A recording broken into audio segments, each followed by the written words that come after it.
for joining us today. We're going to be talking about the theme of time. How often do you say to yourself, oh, I haven't got enough time for this? Or when things aren't going your way, you think, oh, God, the hours are dragging by and every minute seems like a day. You're waiting to go in for root canal treatment, for example. Or the opposite, when something is ahead of you and you can't wait just to get it and eat it up quickly, and you're wishing away your life.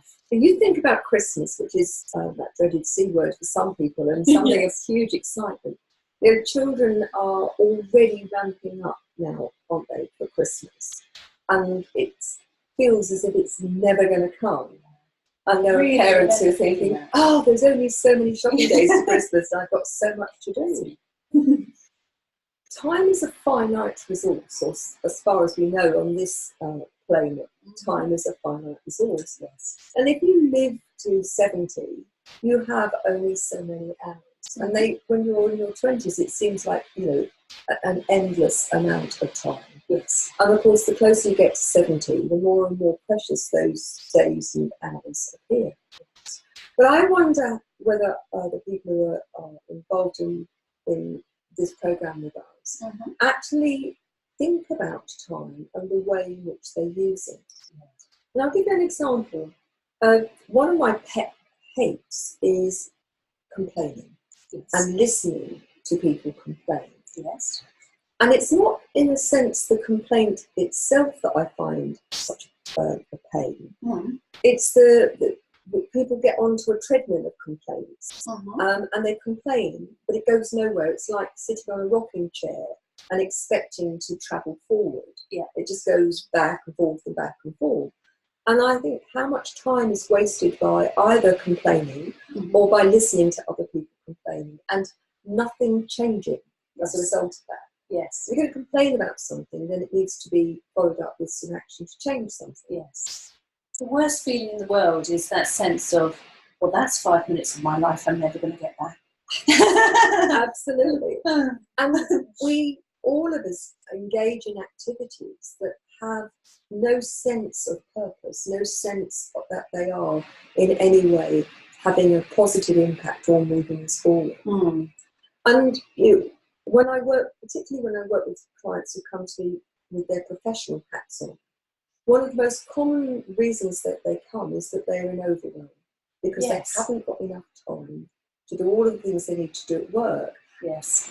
And very often because it's impacting on their personal life, their personal relationships, which are getting neglected in order to do whatever is required of them at work. But they don't feel they're doing that either, and they end up doing nothing well. Yes.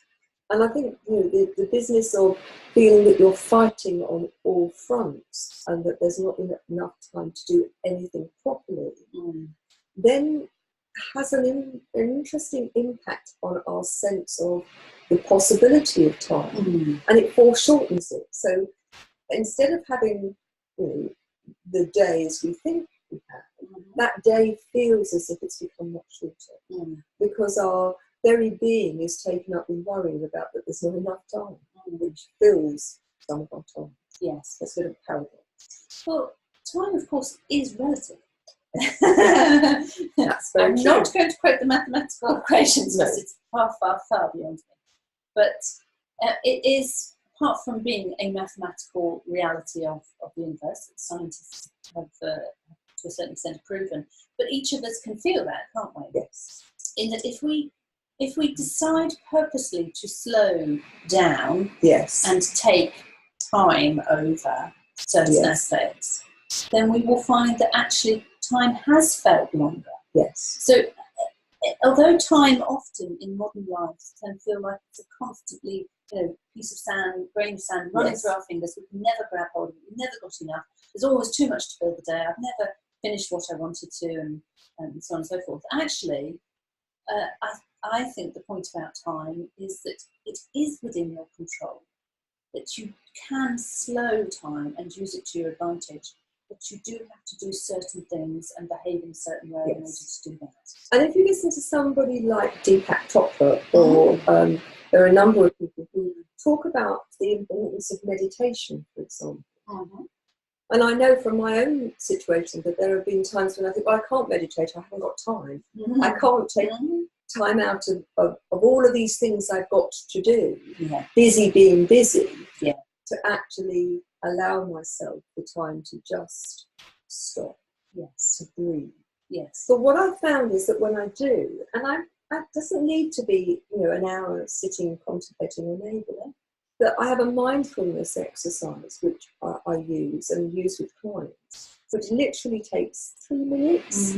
What's interesting is having done it, and I was going to share it with you in a moment, but having done it, it feels as if there is then more time, more space within which to operate. And it's a very simple exercise. You sit somewhere quiet, and I have been known to go to the loo and do it there if I've been in a busy place, or go and sit in the car. And you sit with both feet on the floor, with your bottom really well back into the seat, and close your eyes and take some deep breaths. And as you take those deep breaths, just allow those breaths to slow, and that you breathe right the way down past your knees. And as you do, you breathe out the stress of the day. And do that at least 3 or 4 times. And with your eyes closed, first of all, focus on what can you hear. And for a moment, really concentrate on what can you hear externally and what can you hear internally. So externally, it could be other people's voices, it could be cars, it could be some machinery. Sometimes you can just hear the silence. Yes, lucky. But then if you think about your internal noise, the noise of your breathing, the noise of your tummy, sometimes you can hear the noise of your pulse. And when you've done that, then turn your attention into what you can feel. And if you feel the seat beneath your thighs and your bottom, if you feel the clothes on your skin, if you're outside, can you feel the breeze on your face or the sun on your face? And then, having done that, how am I feeling internally? What's my emotional feeling?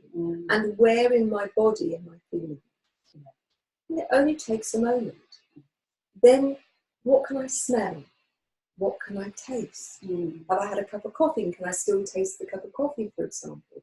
Or can I smell room freshener, or my own perfume, or deodorant? And then very gently open your eyes. And what can you see? What are the colours and textures and shapes? What's the perspective? And as you've done that, just for a moment, then bring yourself back to the today. And you will feel much more resourced, and time will have slowed. And you'll go out there feeling much more refreshed and much more able to deal with the day. Now, 3-4 minutes tops. You do that once a day, it will help. Do it a couple of times or 3 times a day. And it has the capacity to help you manage your day more effectively. And, if you are really, really feeling stressed and overwhelmed, then go and take yourself for a 5-minute walk. Get out there and into the fresh air, and take some deep breaths. Take a break from the treadmill that you are on in terms of time. And time expands. Because you're actually giving yourself the gift of time. Absolutely, and the cliche about time, you only have the present, and it's a gift. That's why it's called the present.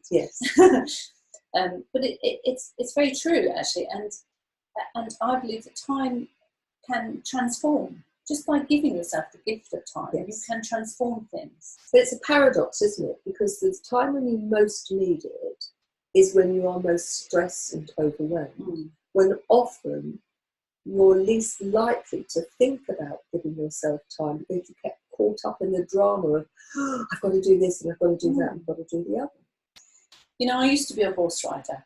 And I used to show jump and do, but dressage was my really, really passion. But I started at show jumping, and I got into dressage because my horse was very naughty and I needed to speak clearly to him. So that's what dressage is about. But one of the key things about horses, anything to do with the natural world actually, animals, plants, whatever, is they teach you how to view time. Yes. And one of the, I use this a lot with my husband when we're facing decisions and what's going to happen this and what should we do here, and I say, let's just wait for the jumps to come to us. And in the horse riding metaphor, it is, if you rush your horse at the fence, like, I've got to get over it, I've got to get over it, the horse will jump badly, the fence will fall, you won't win the competition, or worse, you could hurt yourself. If you just let the fence come to you, and you think of it in that terms, you will be balanced, you will be impulsive, you will have awareness of mind, you will be able to meet the stride and jump the fence gracefully. You know, this is, you know, it's a great image in my head. It means a lot because of the reality of living it. I think it works for most people, doesn't it? Because how much time do people spend looking at the back at what's gone on, over which they have no control, and worrying and whittling and wishing they'd done something different? And how much time do people spend looking forward and worrying about what things which might never happen? And are not concentrating on this moment and making the most of this moment. Because it's the trust that in this moment, you are doing everything that you need to in order to meet the challenges, the fence that's coming towards us. And I'm not talking about, you know, being blind about the need to plan for the future. That's fine. It's plan and then let it go. It's when you go over and over and over and over it. And so in the doing of that, you're never actually in the moment now. It's always looking forward, looking to what might happen, which of course might not. The other thing I think that I want to share with people, I mean, something that I shared with my staff when I ran my organisation and with clients now, is making a distinction between being busy and being productive. And what's urgent and what's important. And I think the paradox for me around technology is our understanding of urgent and important has become skewed. Emails are a perfect example. Because they are, they come in. Let me just backtrack. In the olden days, you would wait for the post to come. And the post would come twice a day, and you would open the post. And other than the telephone, the post, and perhaps fax, was your form of communication. And they came in at more or less set times. And do you know what? We're not actually going that far back in time, are we? When we talk about these slower scenarios. I am not Methuselah, but I remember it happening. I can also remember electric typewriters where you had to use Tipex.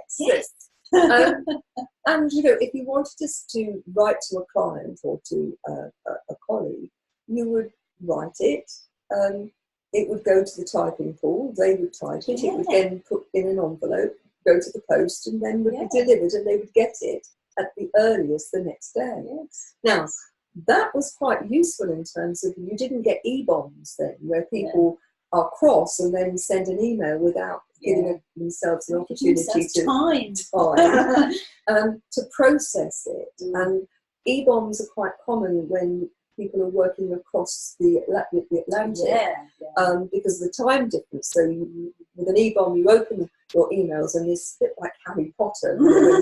They get this bomb open, which is full of vitriol and righteousness, indignation. But actually, if you'd had time to draft a letter, have your typist type it, then read it, you would be more measured.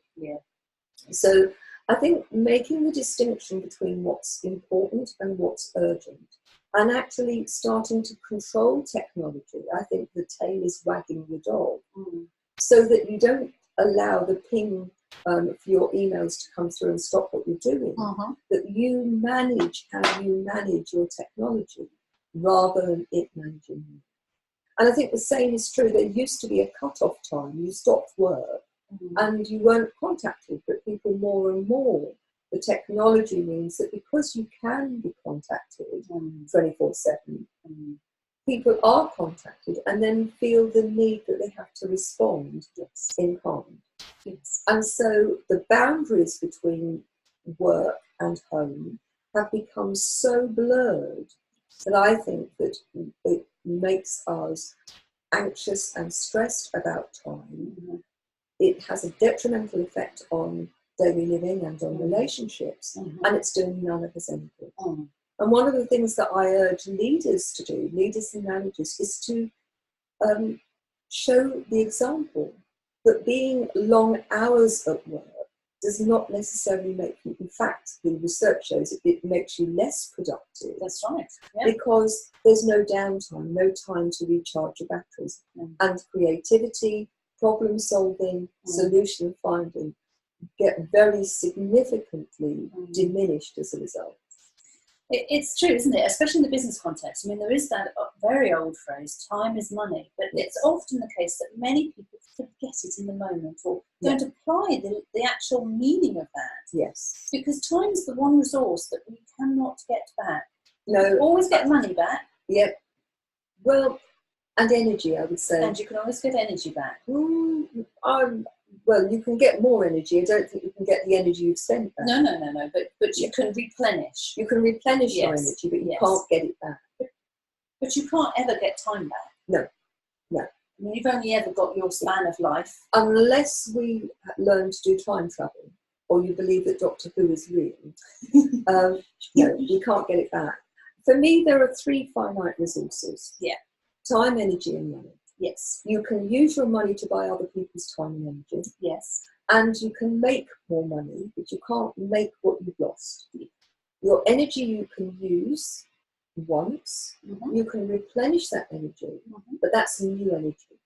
Yes. And then your time is absolutely finite. Once you've used it, it's gone. Yes. And so for me, it makes absolute sense to use those 3 resources really wisely. Yes. And not to waste them. I mean, I'd like to ask those of you that are actually listening to this, how often have you spent time whittling and worrying about something and it's never happened? All the time, Gina. And I think I do it, and I know that pretty well every human being on the planet, unless they have some condition, is likely to spend time worrying about things, whittling and letting it go round and round in their minds. It doesn't actually do anything. No. How many people spend time regretting things that they have or haven't done, or worrying about what other people will think? Worry for me is a huge time waster. It destroys the quality of the time when you are worrying about it. And I think one of the things that can make the most significant difference to people in terms of the use of their time is to recognise that if they want a quality of time, they have to be mindful. They have to think about the quality of their thinking. Those of you that have listened to our conversations will be very familiar now with the principle that 95% of our thinking is habitual. So if we can get it into a habitual state where we really value our time, then it's a double plus, isn't it? Yes, and these phrases of time will heal and take your time, and they're well, as you get older, I mean, I can remember when I was, running 10 miles to the dozen, and my father would say to me, stop being so keen to be older than you are. Live the life now. And I would think, what are you talking about? Have you been a teenager? Do you know how awful it is? I'm so desperate to get to the next stage. But as you get older, you begin to realise, actually, if you're facing an in inverted commas, insurmountable problem, if you've got worries and concerns, if you are looking at something that you really, really want, and you want it so badly, you wish it was in your hands now, but somehow it can never quite get there, that the gift you can give yourself is go sleep on it. Or walk away and spend half an hour doing something else. Use that value of time, and time itself will begin to present solutions. As time goes on, there's a number of things going on. our perspective shifts. And some of you will be familiar with the exercise or strategy that I offer, and that's the mountain molehill test. Yes. Is this a mountain or a molehill now? Yes. Well, by tomorrow, will it still be a mountain? And what about the end of the week? Mountain or molehill? By the end of a year? And what about the end of your life looking back? Will this thing which seems so big now, will that still seem, in the context of much more time, will it still be a mountain? Yeah. And if you're going to downgrade it to a molehill, why not downgrade it now? So you see, you can be time traveller, can't you? Well, in a sense, absolutely. In the same way that you can actually have the intention of imagining yourself. One of the exercises I do with people is that I'll do timeline work. Yes. And so I will get them into a resource state by getting them to think about something that's happened in the past, a form of time travel. Yes. So you can access a time when you felt confident or felt happy. Yes. And just imagine yourself in that time. Yeah. And experience the same feelings that you did in that place, in that time. It's about, it's using a trigger and then anchoring that very, very positive state. Yes. And then imagine that you're walking forward into your future. So how would it be if in that positive state, if you were like that in a day's time, and now a week, and then a month? And how about if you spent a whole year in that confident, positive state? And then what about if you get to the end of your life? And I don't want to limit people, so I usually use 735. Nice. And you get to that stage and you've gathered wisdom along the way. And I ask clients to think about what wisdom, as that 735-year-old, are you going to offer the you of today? Now, in reality, what I'm allowing people to do, what I'm encouraging them to do, is to tap into their inner wisdom, their wise selves. And I can say categorically, 100% of the time, when people are given, and this exercise gives them permission to take the time, they have the wisdom that they need to deal with the situation. Yes. They don't think they have. No. But the exercise, the timeline work, in my opinion, what that allows them to do, if you like, is to get the perspective that time would naturally give them. Yes. But in a concentrated, yes, concertinaed way. Yes. And so you can do that for yourself if you just sit quietly and think, when I am on my most resourced, how would I deal with this? Yeah. And if I was in a resource state in a day's time, how would that be in a week's time? Yes. But the other thing is that if you don't feel resourced, you can actually do the same thing by borrowing the resources of somebody else. And, well, if I'm in this difficult situation, well, what would Gandhi do in this situation? Or Winston Churchill? And one of my clients, for example, calls upon Aslan the Lion from The Lion, the Witch, and the Wardrobe, a very wise character, and asks, Aslan, what would you do? The character you choose doesn't matter. It's got to be one that works for you. Yeah. But you can draw upon that perspective, that wisdom, and in reality, you're drawing upon your own. So time is one of those things which I think people will often concentrate on one area of their life in order to achieve success. And it's very common for that to be their professional life. Yes. And they're so driven to succeed in their professional life that their personal life and their relationships get neglected. And one of the things that, again, I've used with clients that they found very helpful is to use a planning sheet. And the planning sheet, some people find it works if they do it weekly, some fortnightly, and some monthly, no longer than that. And what they do is that they create a list of those areas of their life that they believe are important. So work, but family, personal relationship, health and fitness, wealth, spirituality, doing things for others. The headings are theirs, not mine. Yes. And then I ask them to plan once a week to make, if it's a weekly one or once a fortnight or once a month, to make sure that there is a balance across the week of things to ensure that work carries on, but things so that they really allow there to be time for their relationship or for their family or for spirituality. Yes. And over that period of time to make sure that there is something in there for every area of their life. Yes. And what it does, I think, is it highlights for those people what are their priorities and why are those important. Yeah.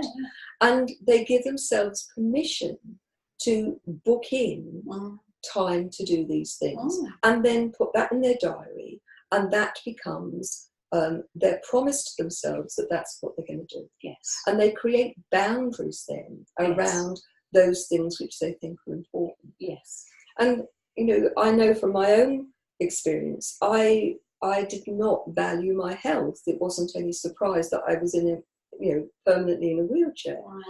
And it's only when I became conscious of that that I started to make time for my health. Yes. And as a result, my health has improved. Yes. And the same is true. If you want your relationships to improve, then you've got to invest a bit of time in it. Yes. And some constructive, positive time. Yes. And by looking at this in a holistic way and recognizing that you can create time by being mindful, then you can have a very different quality of life. Because when you come to the end of your life, and you're looking back over it, in the grand scheme of the three resources that you have, the bronze medal has to go to money. There's not many people on their deathbeds are saying, I wish I'd had more money.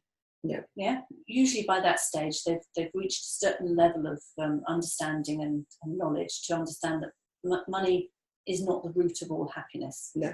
Possibly a root of all freedom, maybe, but not happiness. Well, necessarily. For some, it gives freedom and choice. For others, it just becomes a noose around their neck. Yeah. The next one has to be energy. Yes. The silver medal goes to energy, in the sense that perhaps when I am lying on my deathbed, I will say, I wish I'd had more energy to do. Yes. Or maybe I'd say that. But I pretty much guarantee that if I have any regrets at the end of my life, it will be around, I wish I'd had more time to do this.